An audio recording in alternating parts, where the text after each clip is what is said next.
This episode brought to you by the Roster Up Media Network, home to tangible insights for the NFL and fantasy sports. Check us out at rosterupmedia.com.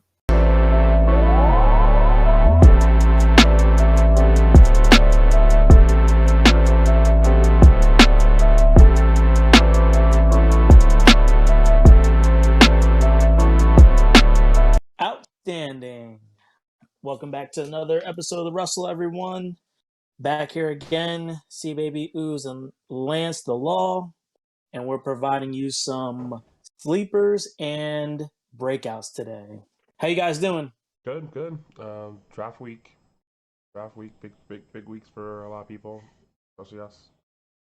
Me and Ooze got our first draft. Well, I think his is our first draft this Sunday together. Yeah.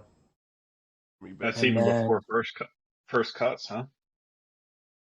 Sometimes you gotta do what you gotta do. Yeah, because we have ours offline, slash online, but it's only a time that everybody can get together. So we got like a couple people flying out from different states to come back to New Jersey and have a good time and draft. Oh yeah. You know. So once again, welcome to the RUSL. Go back and listen to our previous shows where we covered different NFC and AFC South team fantasy previews. Like, subscribe, follow the show. Go check us out on rosterupmedia.com.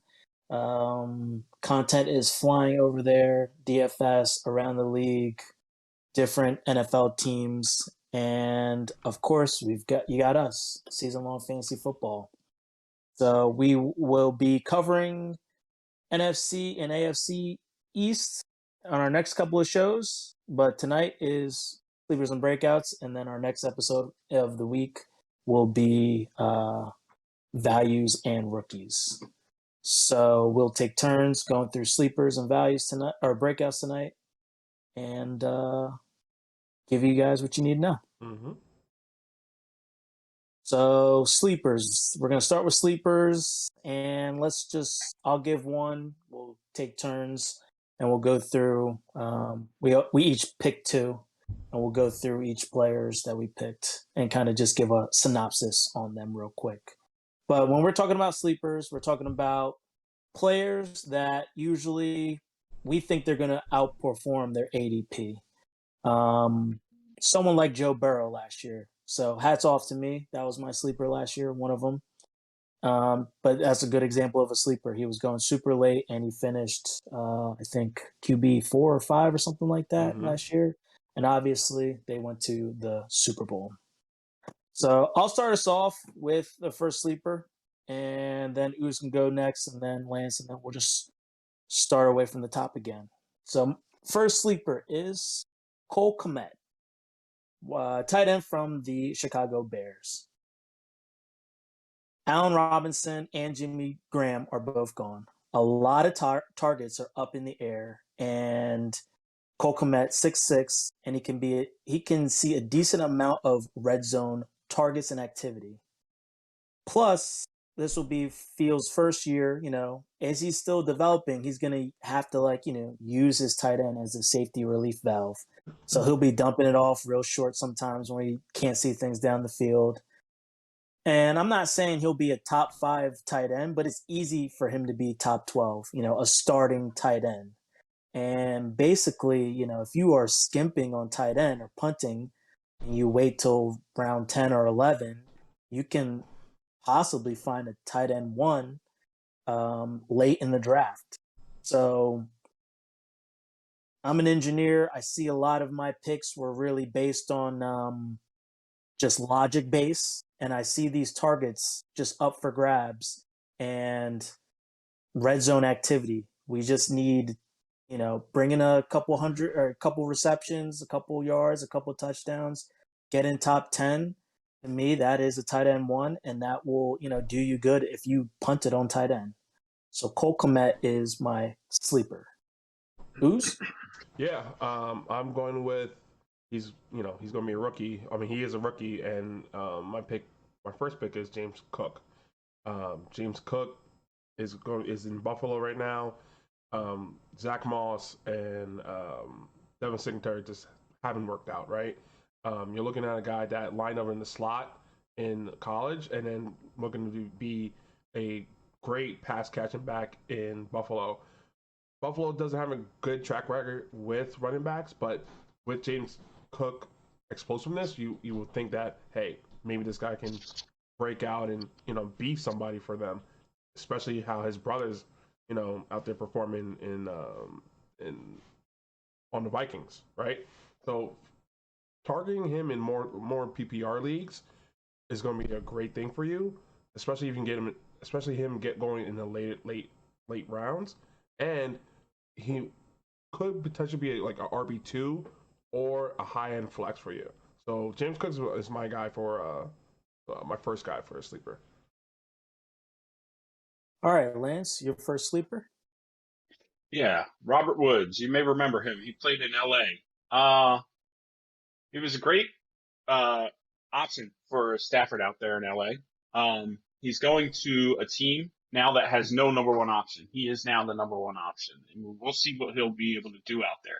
He is coming off an injury, but out of players coming off an injury, he's going right now.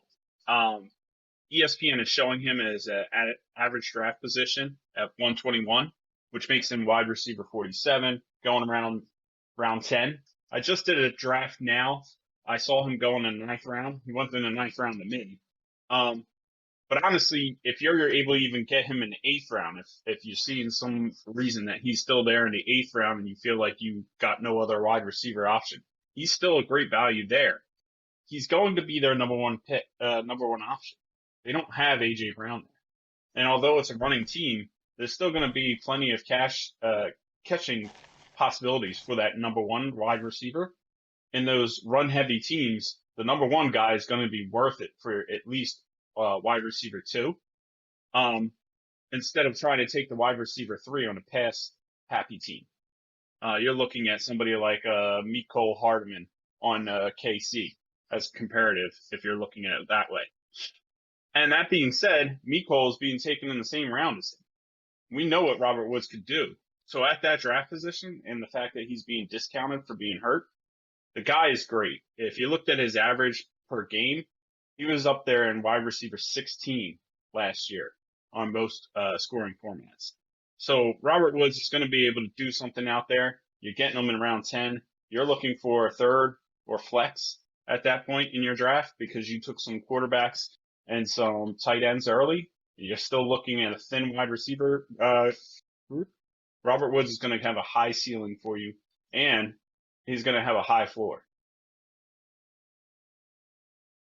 I like it. I like it. I always liked Woods.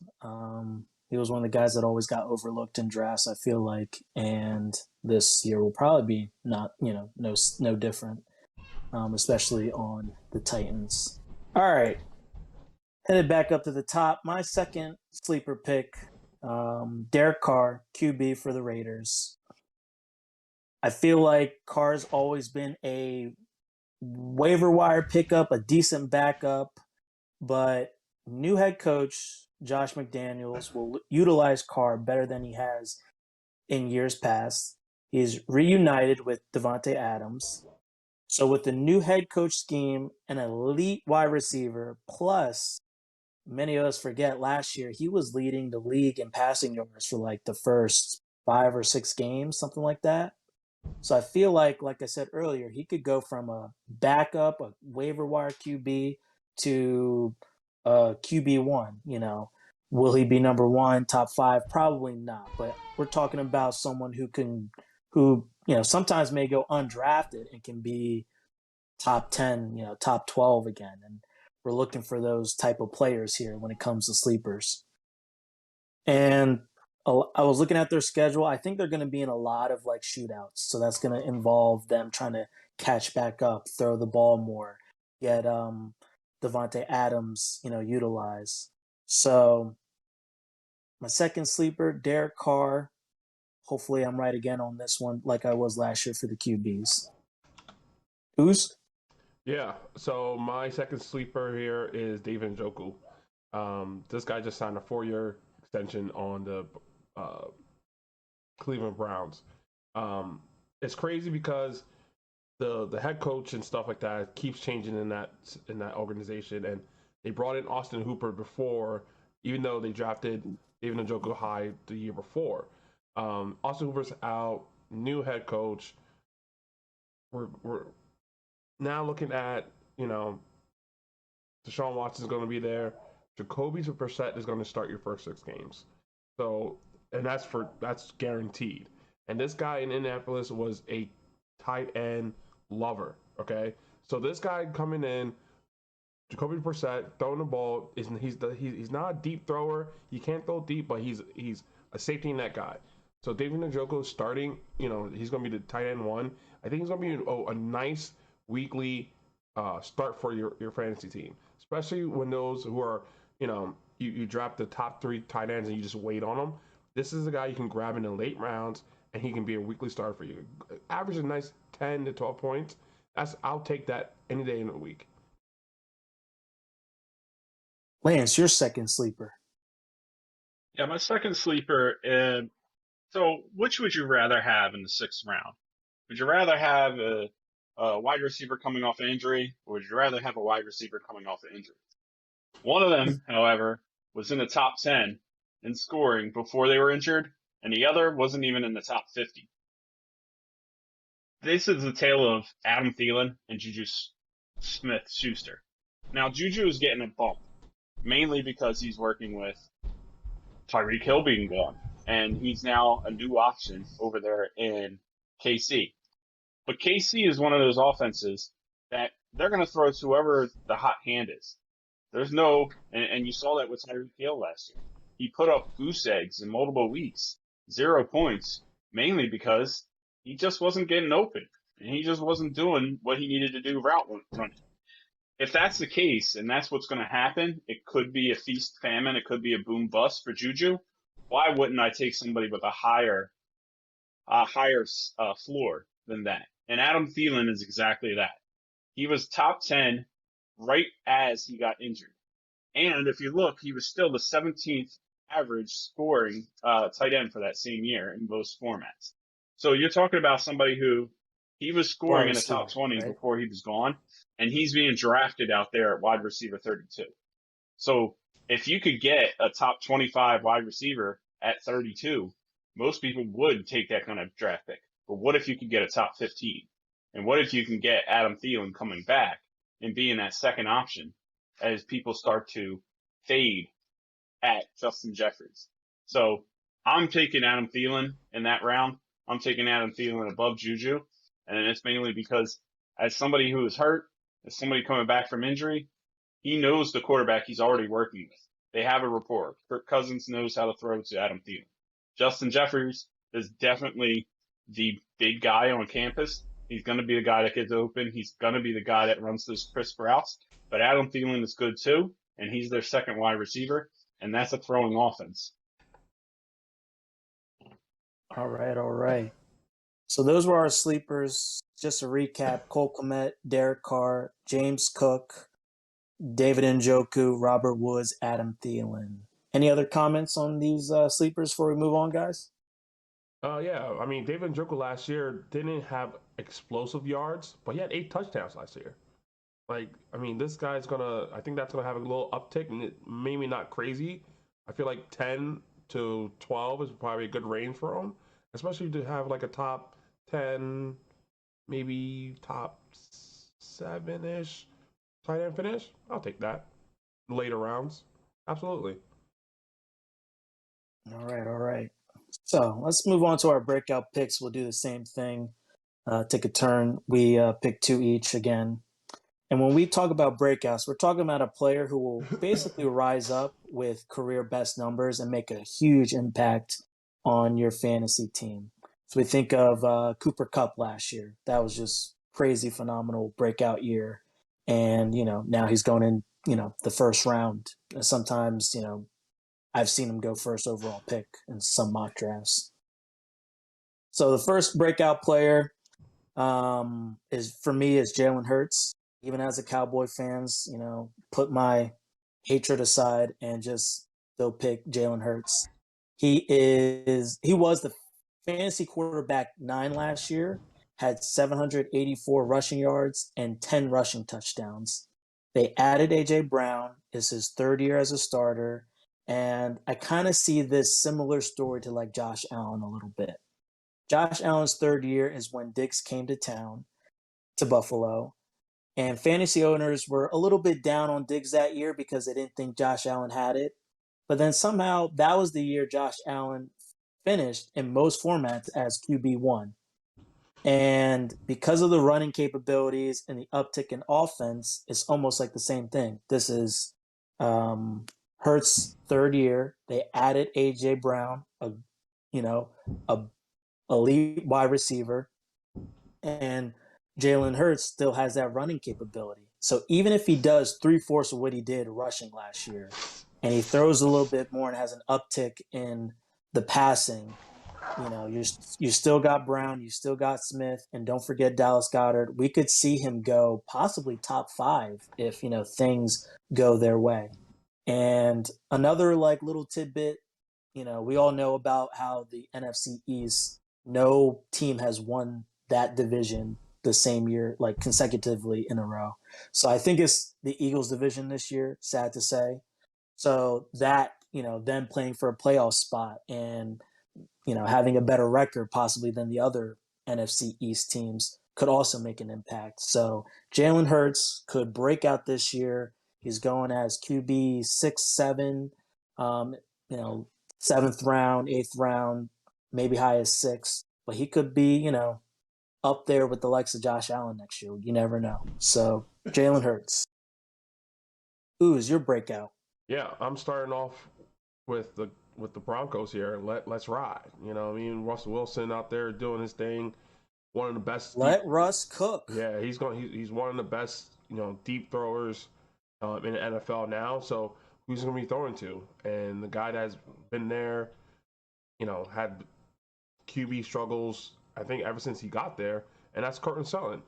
Okay, he is going to eat. It sucks because last year wasn't a good year.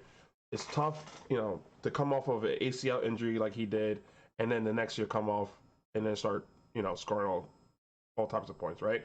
The only person I know that ever did that in history was Adrian Peterson, right? Adrian Peterson had the ACL tear, and the next year he almost won MVP, so at his age. So now being the second year off of that ACL surgery and having a great quarterback in Russell Wilson, this guy's going to break out. I mean, he's going in the 5th round, mid 5th round now. That's also a value for me because I feel like he's going to be a nice top 10 wide receiver this year. Last year, because of the struggles in QB, he was targeted 100 times and only caught 58 of them. That less than 50%. A little bit more, over 50% of completion rate there, right? Only 2 touchdowns, 776 yards. In all those categories, I feel like that's going up. Even with Jared Judy on the other side, Jared Judy's going to take the top of him more defenses. He was targeting more of 20-plus yards, and that's a great range for Russell Wilson because he's the type of guy that will get out the pocket and then try to find someone a little bit downfield, not too much, and then dump it off to him, and then have the wide receiver do the playmaking ability. And that's Cortland Sutton this year. He's going to be a huge breakout for me. Let me ask you this before we move on. What made you pick him over Jared Judy? Because I feel like I know you from playing you so long these years, and I feel like you usually take Judy over Sutton, and I like Sutton a little bit more. So I was a little bit surprised when you picked him and not Jared Judy. So I think last year I drafted Judy in most of my leagues. But again, last year was his first year off of the injury. Mm-hmm. So remember, they drafted Jared Judy just in case. I mean, Jared Judy was a great talent, and they did need another wide receiver, but him being the 4th year in the league and only being 26, this guy's getting to his prime.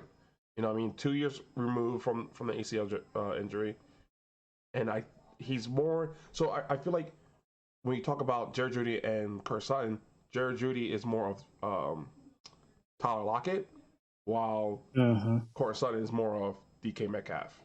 More reliable, got the speed, but this guy has the route tree down. You know, Tyler Lockett, yes, he was deep post streams, streaks, and that was it really. You know what I mean? And then everybody else was just the route runners. Got it. All right, Lance, why don't we keep it the same team here with your Yeah. pick next? Yeah, so my pick is going to be for those teams who don't like any tight ends outside of the top two. So if you only like Mark Andrews and you only like Kelsey and you wanted those guys, but you obviously didn't get those, and you're like me, all those other ones are interchangeable, this is the pick for you. Albert Aquabunum is the tight end out of Denver. I don't know how to say his last name, but we're going to figure it out by the end of the year. Yeah. This guy's going to be a safety valve for Russell Wilson. And we've seen Russell Wilson be able to take certain tight ends. Jimmy Graham wasn't one of them, but he could take certain tight ends and use them. I remember having Disley, right? The Disley out of Seattle. He had a great 3/4 of a year before he got injured. Yeah, he did. But that's what can happen with a versatile, physically gifted wide tight end that could run across the middle of the field and catch those balls for him. And the thing about him is he's got some size, so he's going to be in there for the run game as well as the pass. So he's gonna be able to get those balls across the middle. Russell Wilson being there and not having the quarterback he had last year, that's going to be the situation that's going to make him something of a breakout. In most drafts, I've not seen him drafted at all unless I'm taking him.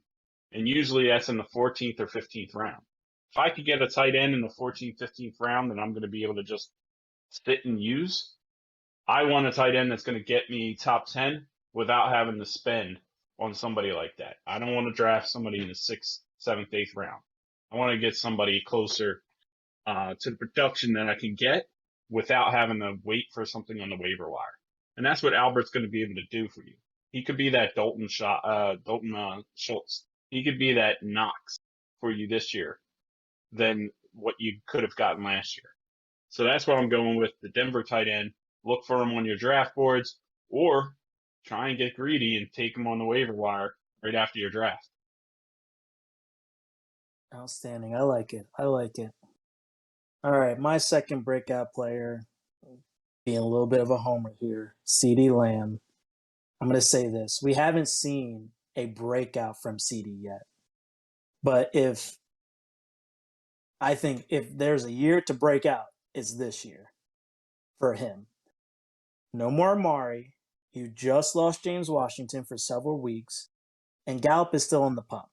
You got no-name guys and rookies as the other wide receivers.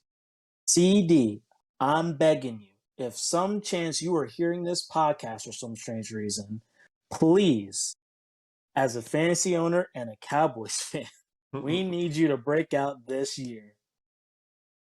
We need you to get 100 catches or more, and we need you to get more than 6 touchdowns. And listen, let's be honest, Zeke isn't the same Zeke anymore. He still has a decent floor, but they need to utilize the run game, but it's not the same Zeke anymore. So they may need to depend on Dak and CD here to win games, to get back into competition. And it's the Dallas Cowboys. They do these head-scratching things in games, and then they have to catch back up or tie the game and go into overtime or, just do oddball things where they have to throw and make big plays in the second half of the game. So I'm talking to you, CD, right now. Please, we need you to get double-digit touchdowns, over 100 receptions, and go for even more yards this year. We need that breakout. He is going high, guys. He is going in the second round. Almost too rich for my blood sometimes. If he falls to the third, I'll probably take him. But breakout year, if it happens, because honestly, there's all this opportunity and all these targets here up for grabs. I could see where, CD breaks out and then he's high first round next year.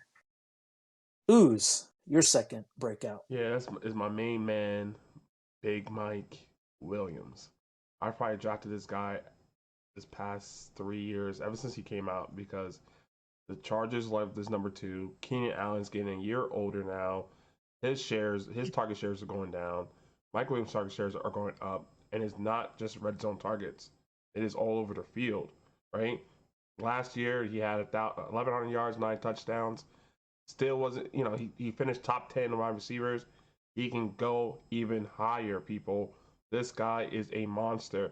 His ADP doesn't really attach to his last year's stats. So when you grab him, when you see him down there in the mid 5th round, 5th round, 6th round, grab this guy. This guy is gonna just boom. Back in the day, like a couple of 7 months ago with the Dogecoin and all that. Diamond hands, this guy, man. You got to. All right. With our last breakout, Lance, finish us up. Yeah, Mike Williams, for your information, is a solid 3rd round pick. People are really high on him. Yeah, I mean, that's good. I mean, when I was drafting last week, it was like 5th round. I was like, what is going on here? Yeah, if you see him in the 5th round, snap him up. Yeah. 3rd round, just like still, CeeDee Lamb. CeeDee Lamb's going like 13th pick. Yeah, I still got. I'll probably, even though he's quote unquote number 2, I'll still, because Keenan Allen's still there. But Keenan Allen is, again, he's probably 34th, I believe, like something around there. Let's get this guy. Let's get him out of here. Get him out. He's not over the. He's younger than me. I mean, he's not that old. He's younger than me. We're like, oh, they're not over the hill yet. All right, my pick, Rashad Bateman. Oh, I said this in the previous. Keenan Allen's 30. Yeah. Okay, so he's a big 3 out. So he's younger than Andrew. Yeah. So Rashad Bateman, he's an old soul. That's what the issue with Keenan Allen is. He came out with that old soul route running. That, and he also had that injury. You kind of almost feel he had that bad injury week broken. 1 that one year. Yeah. Rashad Bateman, Baltimore Ravens, right? They don't have Hollywood anymore. There's not going to be that need to push the ball and just try to throw bombs. There's going to be a need for a number 1 wide receiver, and we don't have to worry about Hollywood taking that limelight, right? So we got Rashad Bateman. They drafted him for this reason. They drafted him for him to be a starring route, and that's what I'm hoping is going to come out of this. Right now, he's going in the 7th round. ADP is 87. He's wide receiver 36 coming off the board. If you were listening earlier in this podcast, I mean, that's right around the same time as Juju and Adam Thielen, right? But this guy's going to have career numbers for him. Right? This is his 2nd year. This is where he's going to make or break himself. And that's what's going to happen with this Baltimore offense. They're going to have to figure out their way to do it. He's the number 1 option, kind of like CeeDee Lamb. They've got nowhere to go but up. And if they're going down, then that whole team's going down. And you probably don't want any part of that offense. But I don't think that's going to happen with Lamar Jackson. I don't think that's going to happen with Rashad Bateman. And that's where the targets are going to go. It's going to go to Mark Andrews. It's going to go to Rashad. And that's what the breakout's going to be for him. You can get him in the 7th round. He may not be in a Cooper Kupp situation. You may not get somebody who in the next year is a 1st round no-brainer. But if you're drafting somebody in the 7th round, he ends up performing top 10 wide receiver, you're pretty happy with that result. And that's what we're hoping out of Bateman. We're hoping top 10. Top 10 or bust. Top 10? Can Does it happen, Ooze? I mean, I don't think top 10. Rashad Bateman is literally the only wide receiver there. And I like when it's almost like we'll speak about it in the next episode, but it's like I'll use another example, like Juju, right? Juju is literally like the only number 1 there now, and like his number 2 is not as good, I feel like, right? So like for Rashad, 1, can Lamar be that passer and give him the ball and give him the yards? Is that Jim Irsay speaking? The dude's turned into Jim Irsay? 2, that he's got that cult. He's just funneling into Jim Irsay. 2, right?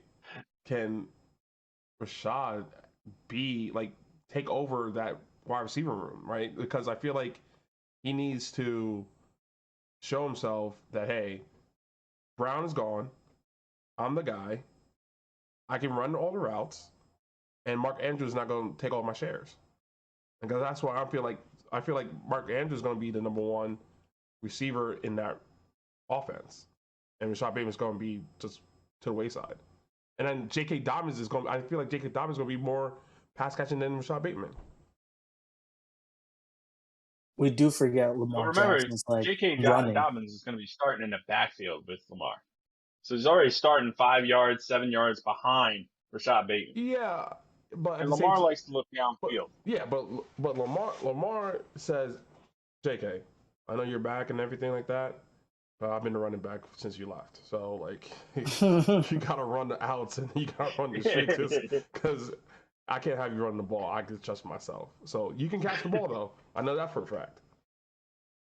Yeah, Lamar doesn't sit in the ball very long though. So I'm not thinking he's going to wait for JK to develop his little wheel routes. It's going to either be they're going to line JK out wide, or JK's not really going to eat into You're right, Bateman's but I don't think Rashad Bateman is big enough to go in the middle and say, hey, you can trust me to catch in traffic, because he didn't do that with Hollywood Brown. Hollywood Brown was down the field, and like you said, he didn't like to wait. So when he didn't wait, when he didn't get open, he ran it, and when he did, he threw it. You know, so is Rashad Bateman Hollywood Brown, or is he an inside guy?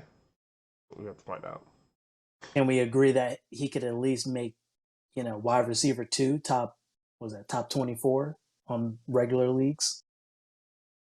Yeah, I could do that. Because I think that's what I would be hoping for out of him. Yeah. Because he wouldn't be my first wide receiver. Yeah. Hopefully. Going that. Well, something had to go wrong for that to be your first receiver. Yeah, something really got to go wrong. I mean, unless you're not really picking a first receiver in the 7th round. Unless your running backs are just monstrous. Like, you just got to, you went back to back to back and just like, I mean, like you got RB1 and 2 and then flex. All right, well, let's hope for that for Rashad Bateman, because I do like the breakout pick. At least top 24, Rashad Bateman. Do us even better and get higher. But just to review our breakouts, Jalen Hurts, CeeDee Lamb, Courtland Sutton, Ooz's main man, Michael Williams, Albert, I'm not going to attempt it, and Rashad Bateman. Anything else to add, guys, before we sign off here? No, just keep an eye on these guys. Like, your strategy, your cheat sheet, whatever you have.